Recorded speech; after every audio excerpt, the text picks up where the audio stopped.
Well, good afternoon and welcome to another Zoom at Noon from Columbus Academy.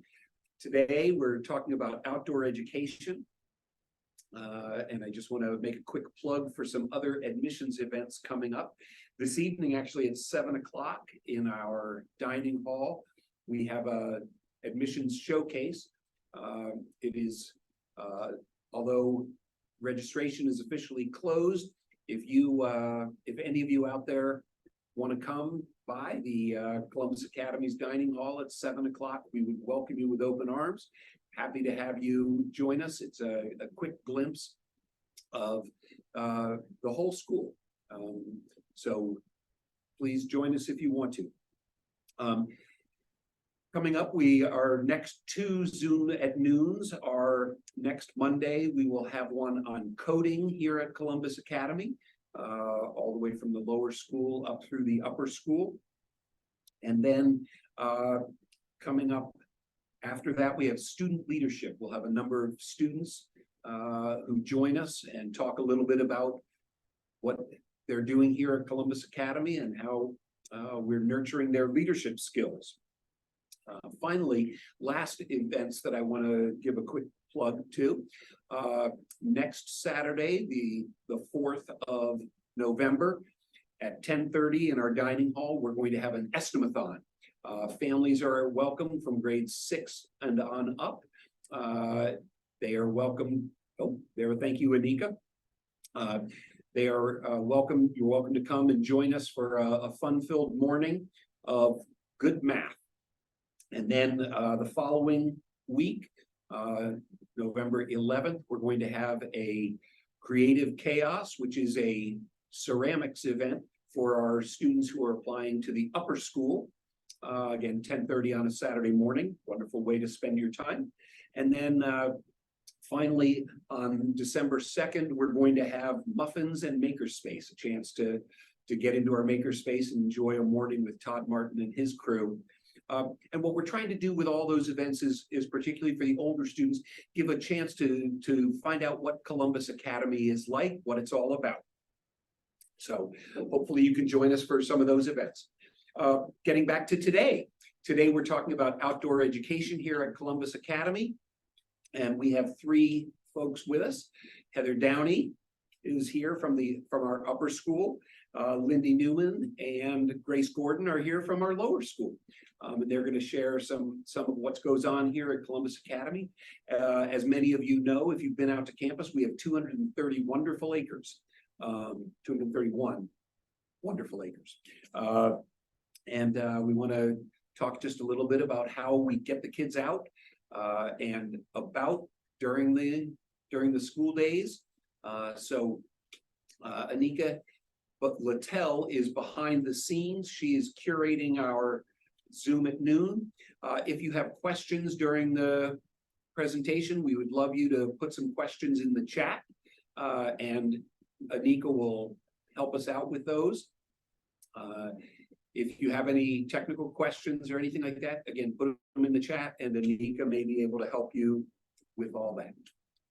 So Anika, let's get the slideshow started, okay? So again, just the personnel involved here. And we're starting off, what's the next slide? The campus map. 231 acres. Some of it is actually used for farming, but we have you see up in the top right corner, there's our outdoor learning center. Last Wednesday, I'm talking about the picture in the top left for just a minute. Once a month, student council in the upper school puts together what we call Common Hour. And it's a chance, just an hour, no classes meet, a chance just that everyone is free, and just kind of having the kids slow down a little bit. You're involved in that sometimes, Heather. Yeah. So anyway, we took a quick walk around campus. At the top left is a couple of students joined faculty members walking in our woods, and we came across a barred owl. And so there's a little inset picture there of the barred owl and a couple of our high schoolers looking at that barred owl. So So anyway, Grace, why don't you start talking a little bit about, as those of you who are out there know, we have 15 grades here. We have everything from 3-year-olds in the Explorer program up through seniors in high school. And so starting off, Grace, why don't you tell us a little bit about the Explorers program? So the Explorers are 3- and 4-year-old students, and we try and spend about 50% of our morning outside with our students.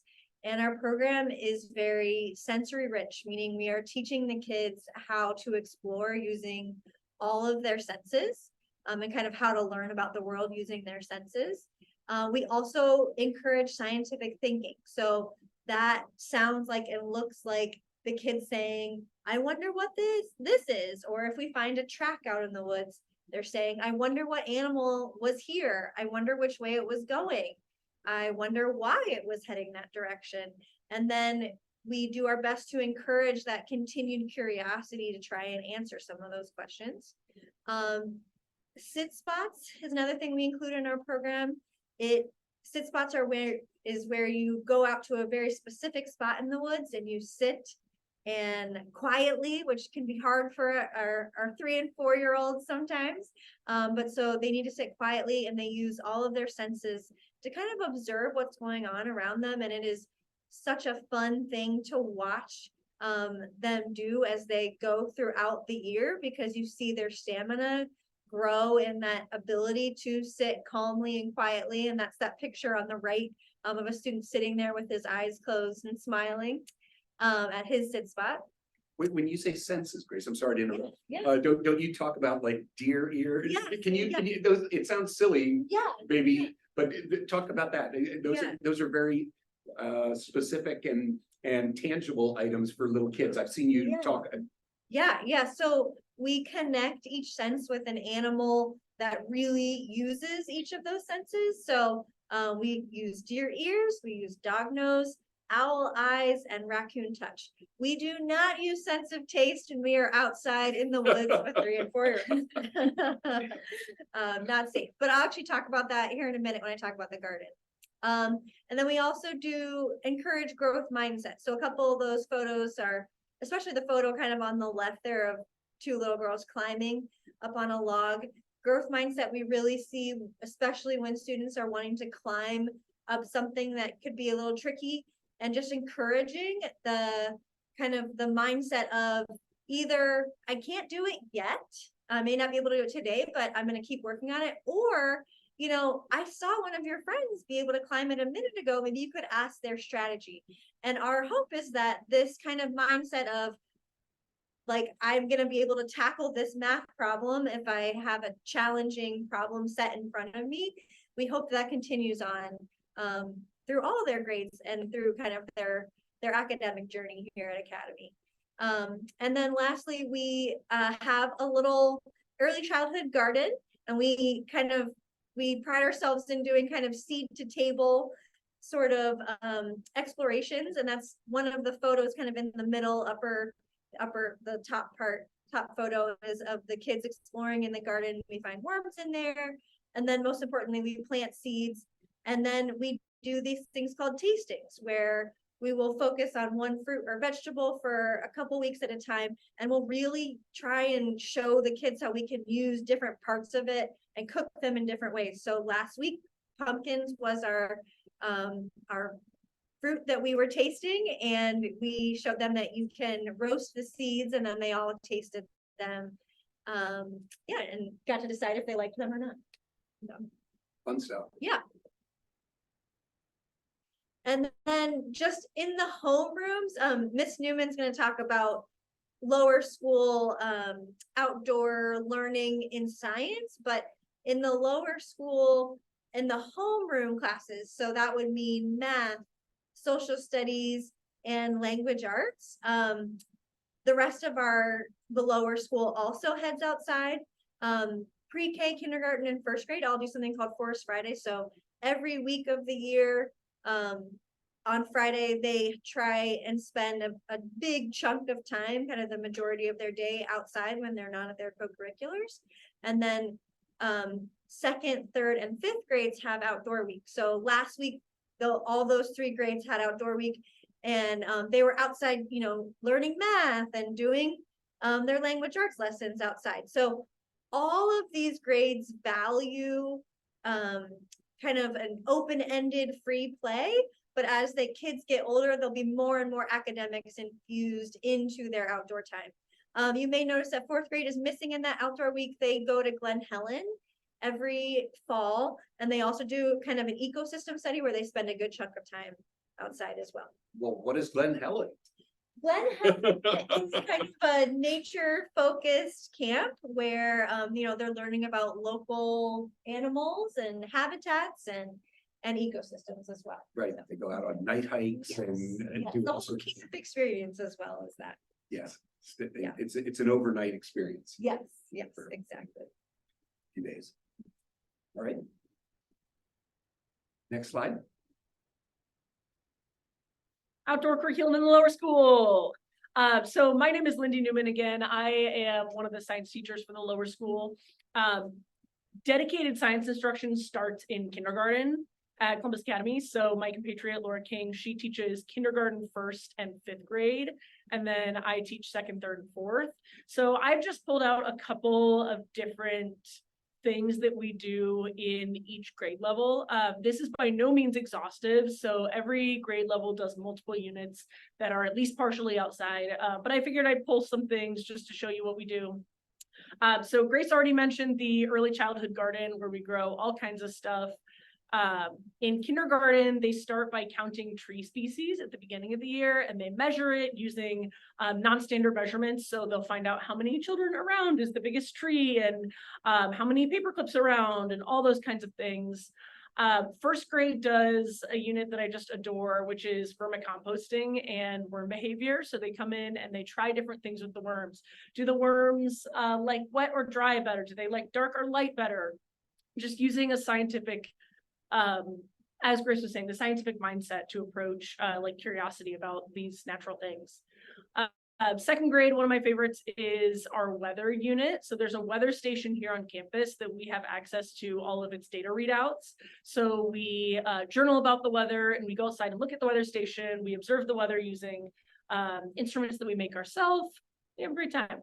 That photo, by the way, at the bottom left is like my pride and joy. We found a woolly bear caterpillar. This year was 2nd grade, and I held it up, and the girl all the way to the left made like that exaggerated screaming face. I was like, yes, we got it. Very good. Anyways, next slide. This is as we get into. You didn't use the woolly bears. You didn't use the woolly bears to predict what the winter is going to be like. I found that the other day. I love it. Hey, speaking of bug species, we are just in the middle of 3rd grade right now. We are surveying the bug species on campus. So we go out, we take pictures of everything we find, and then we come back and we identify everything that we found. And we create a campus field guide. So every student creates 1 page of the field guide, and then we compile it so that we have a little guide to Columbus Academy's arthropods. On the top left, there's a picture of us talking about soil. So 4th grade does a whole unit about soil at the beginning of the year. And one of the things we did was we went out and looked for soil texture. So you get a little ball of soil and you kind of play with it and experiment with it and pass all these tests to see if it's made out of sand, silt, or clay. We also talk about the erosion control strategies on campus. So I love this because you have 4th graders saying things like retaining walls and drainage pipes and like very fancy, because we're learning about all these things on campus that we use to prevent erosion. And I love having all of this space where we can find all of those things here on campus. And then the last one is that 5th grade, it creates solar energy experiments. So they're going outside all the time and surveying sun versus shade, light versus dark, all kinds of good stuff. And again, this list is not exhaustive. So there are plenty of units where we get outside. I usually aim to get every class outside at least once a month. Maybe more if we're doing something that lends itself more towards outdoors, maybe less if we're doing, like circuits or chemistry or things that are generally not outside, but I try for at least once a month. Great. I'm going to talk just a little bit about Middle School Earth Day. So in middle school, there's a picture of me birding in the top center. I happen to enjoy birding, and so the middle schoolers, and this is student organized with lots of help, of course, from the teachers. They come up with a number of different activities that you can see. There's some honey being checked out in the bottom left. Luke Howard is one of our middle school science and makerspace teachers, and he happens to be a beekeeper. And so we've got bees here on campus.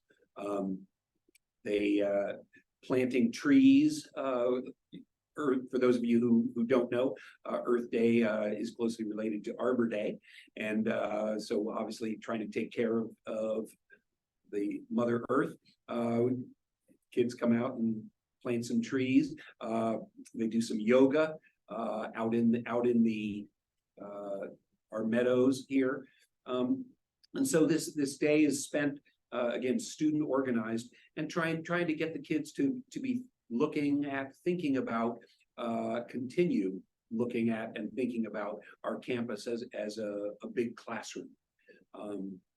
One note, we've seen 76 different species of birds here on campus, which is a goodly number. So the outdoor stuff does continue during middle school. We have a question that came in, John. Going back to lower school, but relating to Earth Day, how do you incorporate themes of sustainability, recycling, and taking good care of the earth into the Explorers and lower school programs? Great.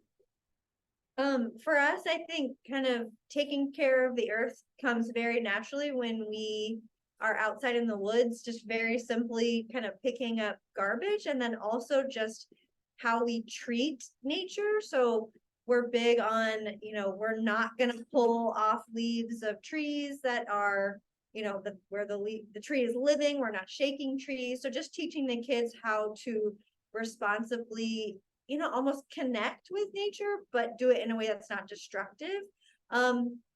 We don't get into the bigger picture of sustainability.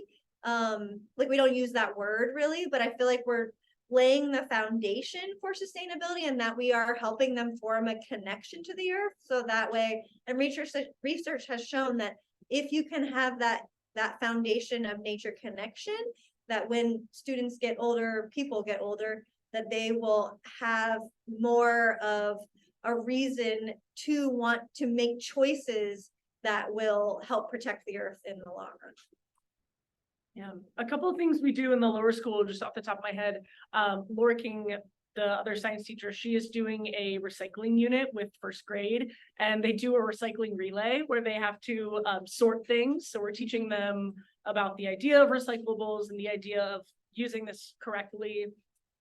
She's also doing with fifth grade with her solar energy unit. So they're talking about alternative energy sources, and they talk about climate and greenhouse gases and all of that. So that's the first time we really address like climate change and the things that we do to stop it curricularly. And then in third grade, speaking about nature stewardship, when we do our arthropod, our bug hunt out in the forest, we talk a lot about how to safely capture things and how we let them go at the end always, and how wild animals are never our pets. So we talk about like animal etiquette and animal stewardship like that. All right, I'm Heather Downey from the Upper School Science, and I'm going to talk first about ninth grade biology. So our entire first semester for our freshman class is all about ecology, and we dive in really deep. September and October, we get the kids outside. So what you're looking at are some photos that were taken at the beginning of October from an aquatic community study we did.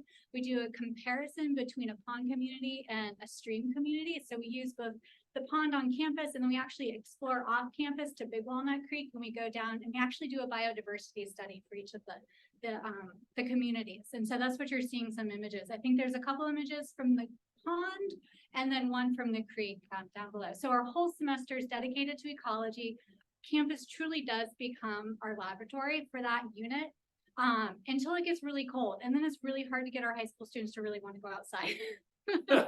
So we start vague in biology. We start with like the biosphere, looking at communities, ecosystems, and then we get kind of microscopic towards the end of the year where we can do some more things inside. So we start talking about photosynthesis, cellular respiration, right, and do some of that micro stuff second semester when it's kind of cold outside.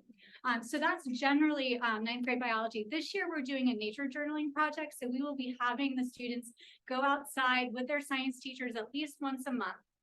It's cross-curricular, so we're actually working with the English department. And they're keeping a nature journal, so they all have a sit spot. And we have a lot of freshmen. Do you know how many exactly? 97. Okay, 97. So there are 97 sit spots out in our woods, just across from the upper school, so it's relatively close. And they go out once a month to the same spot, and each time we're coming up with prompts that kind of connect back to what we're learning in the classroom. And then the idea is that we're going to fill up these journals. You can see some examples of some of the sketches and some of the notes and annotations they've done. The idea is that they're going to take this and they're going to go into their English class where they're going to write pieces about it. And so the English teachers are using it to help them with their composition as well. And so for us, we're trying to make sure they don't lose that curiosity they had in lower school, and middle school, we're trying to sort of preserve it going forward to make them better scientists and to improve their scientific thinking, as well as connect them to their local environment. In the high school, we also have a couple of electives that are very outdoor oriented. So the first one is environmental science. So students, when they become juniors, they have the option to take environmental science. They can take it junior or senior year. It's a full year elective course, and it is very hands-on. So similar to the sit spots that we're doing in the nature journaling with the ninth grade, they have field journals where they go outside. And I try to get them out again, like once a month. I get them out a lot in the fall and a lot in the spring, but winter is always a little bit of a struggle. And so they have field journals. We go out each time they have a prompt. We're kind of connecting the concepts that they're learning in class, right, to what we can see locally. We have field trips. So we talk a lot about biodiversity and conservation and sustainability, environmental literacy. So we do have usually about three field trips where we go off to different conservation or preserves. So we went to Conservation Park the Wilds last year, and you're looking at an image down below. You can kind of see them with the view looking over the wilds, which is apparently North America's largest conservation park. Is that right? Yeah, I knew it was big. I didn't realize it was North America's largest. And but it's reclaimed. it's a reclaimed coal mine. Strip mining. Yeah, exactly. And then the other one you're seeing is from Dawes, where you see the group of the kids on the picnic table. That's from Dawes Arboretum out by Granville. And so we did actually a joint field trip with an environmental literacy, or I think that's what she called it, an English class, where they're looking at environmental literature. And so we had 100 students out there last year. Wow. It was big. It was a really big field trip. Well, and Columbus Academy itself is an arboretum. Is Yes. it some? Do you know more about that than I? I know you really don't. So we are class level 1 A arboretum. level 1 That's what arboretum. Yes, and I think it means we have more than, I don't know, there's a certain number of species of trees, right? Yes. And I should know that number, but I don't know. I don't know the number either, but I do know that we've got a nice area down beyond between the Andros Field and Cherry Bottom that has all the native oak species from the state of Ohio. Yeah. So Okay. sorry to interrupt No, you as you're you're going. No, you're fine. Another class that I teach in the upper school is geology. And again, this is very experiential, very hands-on. And this is the first time the kids have really had sort of an earth science class since maybe 5th grade. Lindy, is that when they get earth science? A little They bit. do get earth science in fifth grade, grade. and then in middle school. Middle they're school, more like 6th grade, I think it's more astronomy. Oh, okay. But anyway, so we get to dive back into the rocks, and it's interesting to see all the kids that sign up for this class. They're all the kids that always have a rock in their pocket, like, and they bring me a rock. So I have seniors that are leaving rocks for me on my desk. It's adorable. I get bugs. You get bugs. I get rocks. bugs. I get rocks. And so this is a year long. It started out as just a semester elective with astronomy, but there was no turnover. The kids just stayed. They were really interested in both. And so we just turned it into a year-long elective. And so again, we're looking at natural processes, how the world has been shaped by all these, awesome phenomena. And we focus on Ohio's geology, because Ohio, believe it or not, is really interesting when it comes to geology, even though everyone thinks it's just really flat. And so my focus, or my goal, is to make them realize how awesome Ohio is. And so I have all these little phrases like Ohio rocks, with puns and things like that around my room. But the hallmark of fall semester for geology is our field trip. And we're actually going on November 14th. We head out. It's an all-day field trip. And they go to the Horace Collins Rock Repository on Alum Creek, which is Ohio's premier rock library. They have 5 miles of rock. Yeah, Really? I'm showing my geekiness right now. But and so we get a tour of that facility. That's where also the main seismograph station for Ohio is. So all the seismic data that is collected comes into that spot. And so they get a little tour and a little demo of how that works. And then we head up to Shale Hollow, which is in Lewis Center, and we look at the local concretions, and they do a lab for me there. So in the bottom right-hand corner, you can see one of the really large concretions and how they're measuring it. And so they do a little analysis of the different sizes and where they're finding them in the outcrops. And then from there, we head over to Blendon Woods, and Blendon Woods has an amazing outcrop of Ripple Rock. So they have the Ripple Rock Trail with some slabs of Ripple Rock, but if you follow that creek all the way up to the fence line, you find a lot of it. And so we go up, we talk about sedimentary rocks, we talk about how it preserves prehistoric environments, we talk about how Ohio used to be south of the equator, and they do a lot of analysis on the rocks, and they try to determine how deep the ocean was at that one point in time when the Ripple Rock was made. So each station or each stop has a little lab field experience with it. And then we make our way back to Columbus Academy, and we finally end up on our big shale outcrop, which is down in our ravine by Cherry Bottom. And so that middle image is where you see some kids hiking up, looking at the Ohio shale there. And they're always really disappointed that we don't have concretions right there. They really wish that there were concretions right there, but we don't have them. I'm also going to talk about the pet greenhouse and garden. And so you can see lots of photos of the kids from this fall out there. It's a wonderful resource we have on campus. We have raised beds and we have the greenhouse, and it allows teachers, to send students out just on their own, or if they want to bring a class out to explore horticulture in general. We've had teachers sort of present curriculum on nutrition, some on health in general, just environmental practices, sustainability as well. The upper school environmental club really likes getting out there. Right now, they sort of have a greenhouse to table project going where they're growing herbs and lettuce for the dining hall. And so we're trying to grow enough herbs and lettuce that we can kind of give them to Sage, and Sage can make its pesto from our basil, or when they have Taco Wednesday, apparently not Taco Tuesday, Okay. they can use the cilantro that we're growing out in the greenhouse. And we have a lot of lettuce right now, so hopefully we'll get them out there, and you guys will start seeing, salad by CA or something. Nice. In the dining hall. But it really is, it's an awesome resource.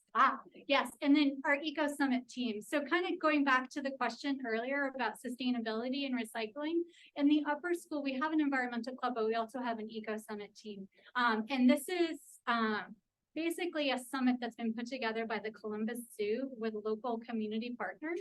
And so we've done it for 3 years. This is our 3rd year going back. And so every year I put together a team of about 7 students. We go to the zoo, and the idea is that they're there to support us to create a conservation action plan. And so the kids brainstorm, they have a keynote speaker, they talk to other schools, kids from other schools, to see what they're doing, and they come up with a plan to put something to action. And so you can see the poster from last year. Last year we sort of had 3 different projects going, but they were smaller scale. They did a public awareness campaign where they created installments for the bathroom, where they were kind of bringing in current events, and so while they have a captivated audience, people are reading. They also put up no idling signs, and so the idea is that we have a really long car line, and people are waiting, and Don't let that prevent you from enrolling here at Columbus Academy. Sorry. They're also, They're they're lovely signs. I know I just what you're they're talking about. also trying to get the upper schoolers who drive to school not to sit in the parking lot and idle for 20 minutes before class starts as well. And so the no idling signs, they put together a proposal for an electric vehicle charging station. So that's out there. They thought that would be really cool to have eventually. And then we've done some bottle recycling. Bottle recycling in the upper school has always been a challenge. And so they've come up with some ideas to do that. And they actually, they did clear plastic bins. And so the idea is that you see the bottle in the bin and you're more likely to put a bottle in the bin and realize that that's where it goes. And so it works really well. So a few things like that, and so I go back next week with the team again to the zoo, and they'll come up with a new action plan. Okay. It'll be interesting to see what they come up with this year. And that's all, that's for the whole high school. That's for the whole high school. Yep. Okay, terrific. Yeah. Anika, are there any quick questions that we can answer?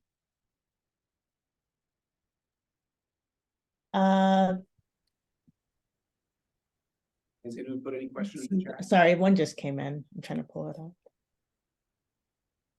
Oh, just a comment. 4-year-old would love to be part of the Eco Summit team. I guess we're a little bit older. Terrific. Terrific. Well, it's actually, we want to be mindful of people's time. It's actually 12:30. So we've come to the end of our Zoom at noon here. Thank you very much, Heather, Lindy, Grace, for joining us today. Hopefully it piques your interest and makes you want to come out to Columbus Academy and check us out. One more reminder that tonight is our admissions showcase, 7 o'clock in the dining hall. Although you were supposed to register, just if you come in, say, John told me to come, it'll be fine. And then this weekend, we've got the Estimathon, and then next Monday, we have coding here at Columbus Academy as our next Zoom at noon. So thank you very much for joining us, and enjoy the day.